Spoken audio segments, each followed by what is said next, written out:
வந்தாக்கா முக்கியமான விஷயம் சொல்றேன். காவலாளி கூப்பிட்டு சொல்லல, என்ன கூப்பிட்டு சொல்லல, தங்கச்சி வந்தா சொல்றேன். அது இப்ப சொல்லு. இப்போ சொல்ல மாட்டேன். யா இப்போ சொல்ல மாட்டேன்.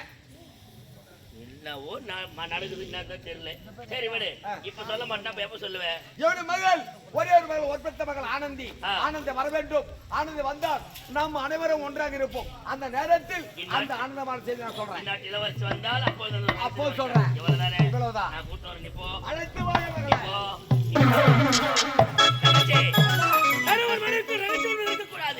அப்படி இருந்து விட்டால் அது சந்தேகத்தை உருவாக்கும். அந்த சந்தேகமே குடும்பம் இரண்டாக பிரிவதற்கு வழிவகுத்து சொல்லுவாங்க. உங்க கணவருடைய மனசுல ஏதோ ஒரு ரகசியம் மறைஞ்சிருக்குது. அது உனக்கு தெரியாமலா இருக்கும். சொல்லல. சரி, இந்நாட்டு இளவரசி வந்தா ரகசியத்தை சொல்றேன்னு சொல்லிருக்காரு. டேய், இளவரசி எங்க தேடி கண்டுபிடிச்சு கூட்டடா.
விஜயவர்மனுக்கு மகளாக பிறந்து ஆனந்தி என்ற பெயருடன் சீர சிறப்பு வாழ்ந்து இருந்தார். அழுத தாய் தந்தை காண்பது வழக்கம். நேரமாகிவிட்டது. சரி, தாய் தந்தை பார்க்க வேண்டும்.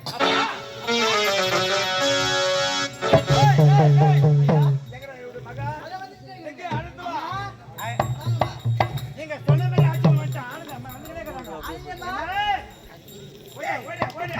அப்பா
ஆனந்தமான செய்தி சொல்ல ஆனந்தமான செய்தியா? என்ன தெரியுதா? உன்னோடு பிறந்த ஒரே ஒரு அண்ணன் ஒருத்தர் அண்ணன் ஆனந்தன். அவன் சின்ன சிறு வயதிலே ஆதிநாடு சென்றார் பட்டப்படிப்பு படிப்பதற்கு. ஆமா. அவன் படித்து முடித்து விட்டார். இன்று நம்ம நாட்டுக்கு வர்றோமா? நாட்டுக்கு வர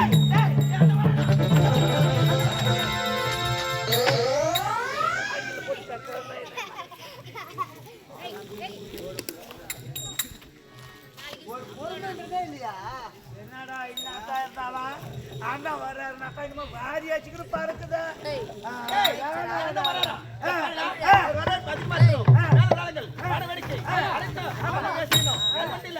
சாப்பாடு வகை அடுத்து நானே செய்யறேன். எல்லாருக்கும் வேலைக்காரருக்கு மத்த பேருக்கு அதுக்கு முன்னாடி ஏற்பாடு செய்யுங்க. நிறைய பதிமா இருக்கணும். அப்பா அம்மா நீங்க அதுக்கு முன்னாடி ஏற்பாடு செய்யுங்க. நான் போய் சாப்பாடு வகையெல்லாம் எதிர்பார்க்கிறேன். வரட்டும். புறப்படு. அமைச்சரே ஐயா. பார்த்தாயா எப்படிதான் இருந்தாலும் ரத்த பாசம் உடன் பிறப்பு. ஆமா சிறு வயதில் அயல்நாடு சென்ற அண்ணன் அங்க எப்படி உணவு அறிஞனோ அருந்தவில்லையோ அதனால் என்னுடைய மகள் கரத்தினால் விதவிதமாக சமைத்து அண்ணனுக்கு தர வேண்டும் என்ற ஆசை புறப்பட்டு விட்டார். இருந்தாலும் என் மகன் வரும் நேரம் வேலை இந்த நாடு எப்படி இருக்க வேண்டும்?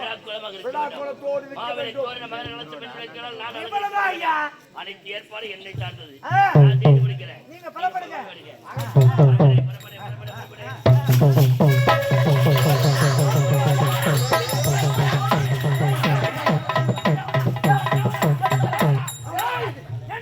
எப்படியா அப்ப என்ன ஈத்து நடக்கிற? ஏன்டா வராம? நான் போய் கொஞ்சம் பேர் இருக்கிறேன். என்ன பத்தி புளியாமரம் முழுக்கிற மாதிரி ஏன் வராம? நான் கொஞ்சம் விடுறேன் இவனுக்கு. ஏன் வரா? எது வரா? ஏன் வரா? நாட்டில் வந்து ஏன் வரா? அதாம்மா, செத்து போய் வருதுன்னு. அதானே? ஏன் வரா? எதற்காக வரா? என்ன கொண்டு ஓடி விடுறா? இந்த நாட்டு மக்கள் தலையை வைக்க கூடாது. விடக்கூடாது. என்ன பண்ணலாம்? அவன் வர வழியை பார்த்து பாத்து. அந்த என் தக்காளத்தை பத்து பண்ணு. ஆ. அப்படியே போட்டு தள்ளுங்க. இவ்வளவுதானே? ஆமா. சொல்லுங்க. நம்ம கிட்ட போ. ஏய், ஐயா. அவங்க நாட்டுல காலை வைக்க கூடாது. வைக்க கூடாது. வர வழியில பார்த்து. அவன் சீக்கிரம் சீக்கிரம் இன்னொரு வேதனை இவர்களுக்கு வேடிக்கை இளையவற்ற மனிதருக்கு இவையெல்லாம் வாடிக்கை.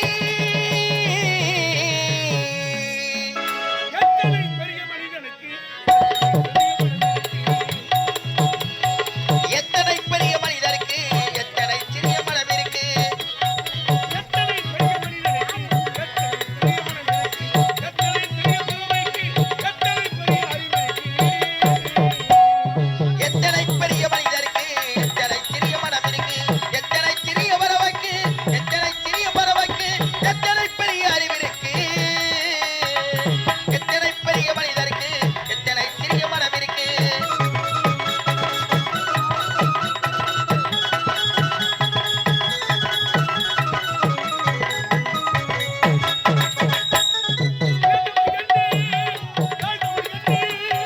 உயர்ந்தவர் எண்ணி தாழ்ந்தவர் எண்ணி.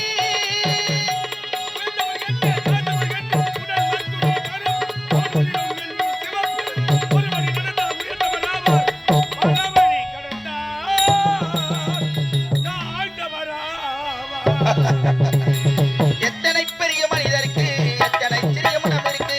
எத்தனை சிறிய மரவக்கு எத்தனை சிறிய மரவக்கு எத்தனை பெரிய அறிவு இருக்கு. எத்தனை பெரிய மனிதருக்கு எத்தனை சிறிய மனம் இருக்கு.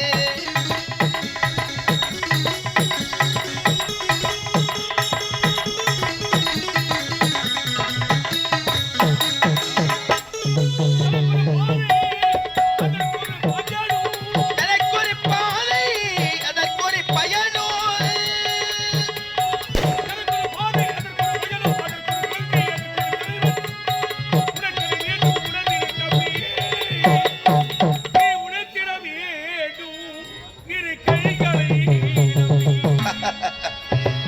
மக்களை படைத்த இறைவனுக்கு எத்தனை பெரிய மனம் இருக்கு. எத்தனை சிறிய மரவக்கு எத்தனை சிறிய மரவக்கு எத்தனை பெரிய அறிவு இருக்கு. மக்களை படைத்த இறைவனுக்கு எத்தனை பெரிய அறிவு இருக்கு.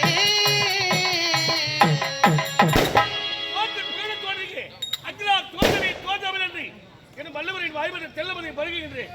நேர்ந்த நிலவலமதில் நீந்த விந்தை கையில் வைத்து கொண்டு போல் நானும் இதே விஜயபுரத்தில் ஏழ்மை குடும்பத்திலே பிறந்து சந்தோஷம் மேற்கொண்டு யாதொரு குறை இல்லாமல் சிறப்பான ஒரு மதுரை. இருந்தாலும் எனக்கு ஒரு தங்கி இருக்கிறார். அவன் பெயரோ சகிதா. செலவிடும் தங்க சகிதாவை செதுக்கிவிடும். தங்கா சகிதா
தற்பெண்ணும் திண்மை உண்டாக்க பெரு என்ற வள்ளுவரின் வாக்குக்கிணங்க நானும் இந்த விஜயபுரி நாட்டில் ஏழை குடும்பத்தில் பெண்ணாக பிறந்து சங்கீதா என்ற பெயர் பெற்று சீரம் சிறப்போடு வாழ்ந்து வருகிறேன்.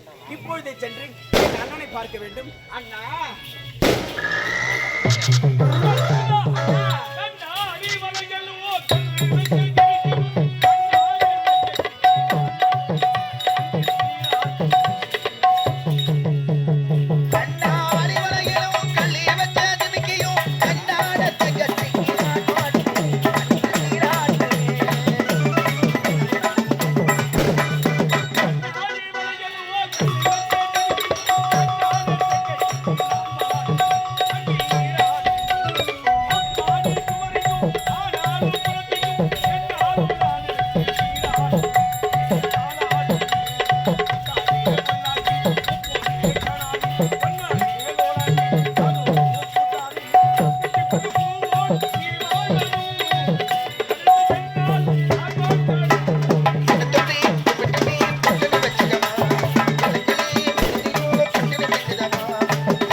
சந்தோஷமான செய்திமா. அண்ணா எனக்கு ஒரு சந்தோஷமான செய்தியா? ஆமாமா. அப்படி என்னடா செய்தி அது? உனக்கு திருமணம். எனக்கு திருமணமா? ஆமாமா. இல்ல நான் உங்களுக்கு தான் திருமணம். இல்ல உனக்கு தான் திருமணம். இல்ல, நான் உங்களுக்கு தான் திருமணம். உனக்கு தான் திருமணம். அண்ணா தங்கா அண்ணா. கண்ணி இருக்க காலவரை கூடாது. ஆகினால் முதலில் உனக்கு தான் திருமணம், பிறகுதாமா எனக்கு திருமணம். அப்படிலாம் இல்லண்ணா. ஏம்மா? அண்ணா முதல்ல உங்களுக்கு திருமணம் நடக்கணும், எனக்கு ஒரு அழகான அண்ணி வரணும், நீங்க இருவரும் சேர்ந்து முதலா பெற்று எடுக்கிற ஆண் குழந்தை தான் நான் திருமணம் செய்ய. அடிச்சல் வச்சுக்க. என்னண்ணா? எனக்கு திருமணம் அழகான அண்ணி வரணும். நானும் ஒரு அண்ணியை சேர்ந்து முதல் பிறக்கிற ஆண் குழந்தை தான் நீ திருமணம் செய்ய போறியா? ஆமாண்ணா. என் மகனியா? என் மகனியா நீ திருமணம் செய்ய போற? ஏன்னா செய்யக்கூடாதா? தங்கா என் மக வளர்த்து வாலி வேகத்திருவாங்கி எப்படி தெரியுமா காய்ச்சிருப்பேன்? எப்படி? தடி ஒன்று ஊனி போவேன். என்னண்ணா உன்னை சொல்றீங்க? பார்த்து அத்தனை கூப்பிட மாட்டான், பாட்டி தான் கூப்பிடுவான். ஐயோ. என் மகனியா நீ திருமணம் செய்ய போற? தங்கா அண்ணா உன்னை கேட்ட ஆடவனை நான் பார்த்து விட்டு அப்படியா? அதுவே போதுமா? என்னண்ணா சொல்றீங்க? ஆமாமா. எனக்கு தாடவன போறீங்களா? ஆமா. அண்ணா என்னண்ணா பேசுறீங்க? இங்க பாத்தீங்களா நம்ம இருப்பதே கூரை வீடு. ஆமா. ஒரு மழைக்கே தாங்காது இந்த வீடு. அப்படி இருக்கும் பொழுது என்ன யாருனா வந்து கட்டின்னு போவாங்க? பூர்வ வீட்டுல இருந்தா திருமணமே நடக்க கூடாதுன்னு இருப்பதை வைத்து சிறப்போடு வாழுமா? அது மட்டும் கிடையாதுண்ணா. ஏமா? அவன் இப்பெல்லாம் வந்து காரு கேக்குறான், டூ வீலர் கேக்குறான், எவ்வளோ நகை கேக்குறானா, நகை பணம். இப்ப விக்கிற விலைவாசிக்கு அதெல்லாம் நம்மளால முடியுமா? சவரம் விலை கம்மியா விக்குது. 1,20,000 பையன் எத்தனை சவரம் வேணுமோ கேளுமா, நான் போடுறேன். அப்படியா? ஆமா. அண்ணா எனக்கு நீங்க அதிகமாலாம் போட தேவையில்லண்ணா, கொஞ்சமா ஒரு 60 சவரம் போட்டா போதும். கம்மியான ரேட்டு 1,28,800 ரூபாய் ஒரு சவரம். 60 சவரம் மட்டும் போதும். 60 போதும் ஐயா, அந்த 40 குறையா விடுறா. 101 சவரம் வாங்கிக்கோ. இல்ல இல்ல, நாங்க வந்து ஏழை குடும்பம்.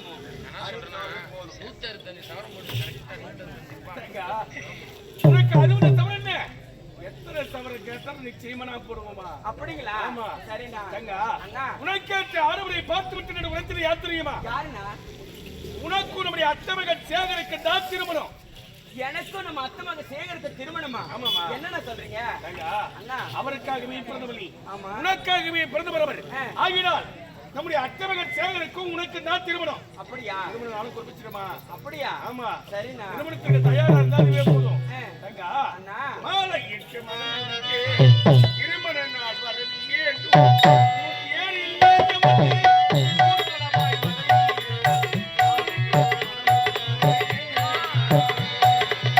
மாலையிட்டு மணமுடிக்க திருமண நாள் வர வேண்டும். முதியரில் அமர்ந்து ஊர்வலமாய் வர வேண்டும்.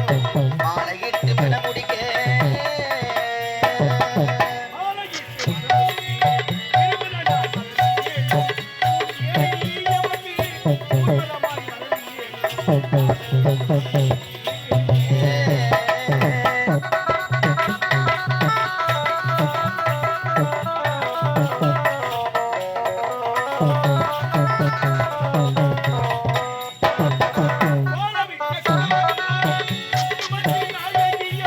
ஓலவிட்ட குலவகளாய் குங்குமத்தின் நாயகியா.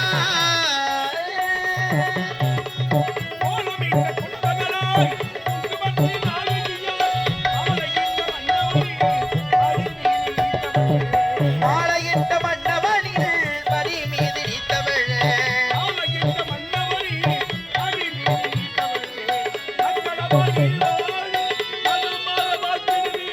மங்களமாய் வாழ மனமாற வாட்டிடுவீர்.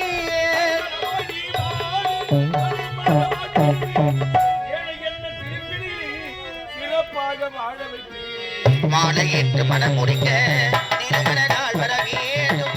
முதியரில் அமர்ந்து ஊர்வலமாய் வர வேண்டும். மாலையிட்டு மனம் முடிக்க ஆ, ஆ,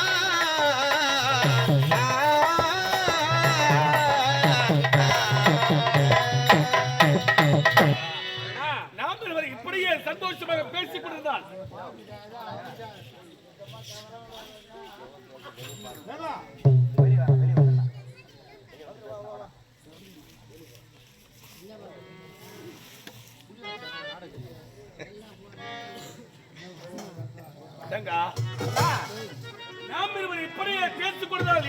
தெரியாது. ஆமாண்ணா. மதியம் 10 ஆயிடுச்சு. ஆ. வேலைக்கு போகணும். ஆ. ஆமா, என்னம்மா சாப்பாடு செஞ்சிருக்க? அண்ணா என்னம்மா? சொல்றதுக்கு மறந்துட்டேனா. ஏம்மா? நேற்று இரவே நம்ம வீட்டுல அரிசி காலி ஆயிடுச்சுனா. ஏம்மா, உனக்கு என்ன அறிவு இருக்கா, அறிவு இல்லையா? என்னன்னா நேற்று இரவே அரிசி காலி அடிச்சு சொல்றேன். அரிசி இருக்கும்போதே சொல்லணுமா வாங்கிட்டு வர முடியும். நேற்றே சொல்லியிருந்தா வேலைக்கு போயிட்டு வரும்போது நிச்சயமா நான் அரிசி வாங்கிட்டு வந்திருப்பேன். அரிசி காலியான பொருள் சொன்னா எப்படிமா சாப்பாடு செய்ய சொல்றேன். நான் ஆகல எப்படியாவது பசியோடு இருப்பேன். நீ எப்படிமா பசி தாங்குவேன்? உண்மைதானா அண்ணா? தோழிகளோட விளையாடிட்டு இருந்தேனா, அதனால சொல்ல மறந்துட்டேன். வேற ஒண்ணும் கிடையாது. எதையுமே இருக்கும்போது சொல்லணுமா? ஆமா, சாப்பாடு தான் செய்யல சொல்றேன். குடிக்க தண்ணியாக இருக்கா இல்லையா? அண்ணா தண்ணி எடுத்துக்கிட்டு இருக்கட்டும். ஆமா, உள்ள டீ வச்சுட்டு வந்து நீ குடிச்சிட்டீங்களா? டீயா? ஆமாமா, சுவையா இனிப்பா இருந்ததே. அண்ணா நான் குடிச்சிட்டு வச்ச டீ தானே அது. நீ குடிச்சு வச்ச டீயா அது? அதாமா ஒரு இனிப்பா இருக்கு. அண்ணா தண்ணி வேணும்னு கேக்குறீங்க. நான் எழுந்திருக்கு முன்னாடியே தண்ணி குழாயில நின்னு போச்சுண்ணா. நீ எழுதுறதுக்கு முன்னாடியே குழாயில தண்ணி நின்னு போச்சா? ஆமாண்ணா. ஏமா? ஆமா, எத்தனை மணிக்கு தான் எழுந்த? அண்ணா அதிகாலையில 7:30 மணிக்கெல்லாம் எழுந்துட்டேன் நானு. 7:30 மணி அதிகாலையா? என்னண்ணா? நாலுல இருந்து 7:30 மணிக்கு எழுந்திருக்காத. 9:30 மணிக்கு எழுந்துரு. மாமியார் வீட்டுக்கு போனா 10:30 மணிக்கு எழுந்துரு. அப்படிங்களா? மாமனார் கேட்பாங்க, எவன்டி உன்னை வளர்த்தானு கேட்பாங்க. எங்க அண்ணனா வளர்த்தாருன்னு சொல்லுவேன். சொல்லி எனக்கு ஒரு மாலை தட்டு போட்டு போவாங்க. என்னன்னா பேசுறீங்க? யாருமா நீ வேற? என்னண்ணா? ஒரு பெண்ணாக பிறகு பட்டால் விடிய காலை பிரம்ம முகூர்த்த நேரம் 4:30 மணி இருந்து 5:30 மணிக்கு எழுதணும். எவனா 7:30 மணி வரை தூங்குவாங்களா?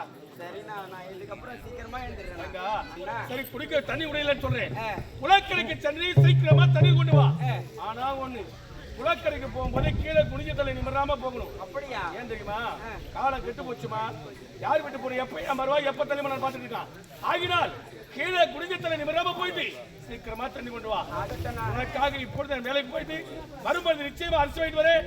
நாம் இருவரும் கொண்டு சேர்ந்து சாப்பாடு செய்து சமைச்சு அப்படியே ஆகட்டும். நான் புறப்படுங்க. நாட்டப்பட்ட யாவரும் முன்னேற வேண்டும் என்று நம் நாட்டிற்காக படித்து பாடுபட்ட அண்ணல் அம்பேத்கரை பாரும் என்று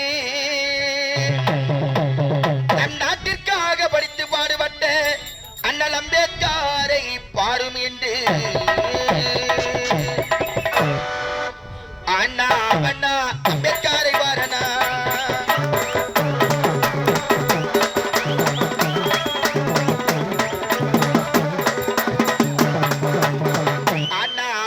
அம்பேத்கரை பாரனா ஈனா ஈயனா இவருக்கு இது யாருனா?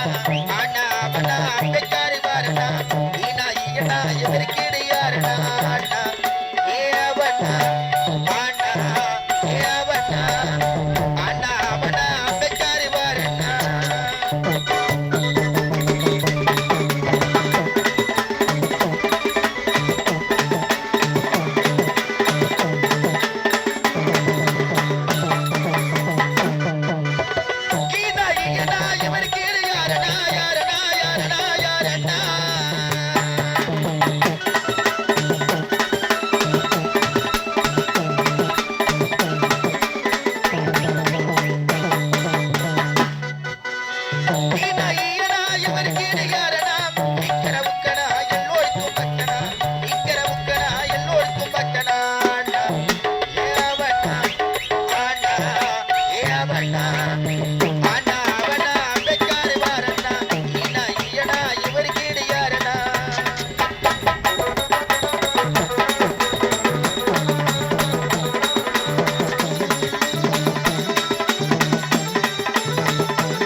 கள்ளிக்கிழகு மாணிக்கம், நெல்லிக்கிழகு சிறுசம்பா, நீர்க்கிழகு பன்னீர், ஊருக்கிழகு செம்பாக்கம் நகரம்.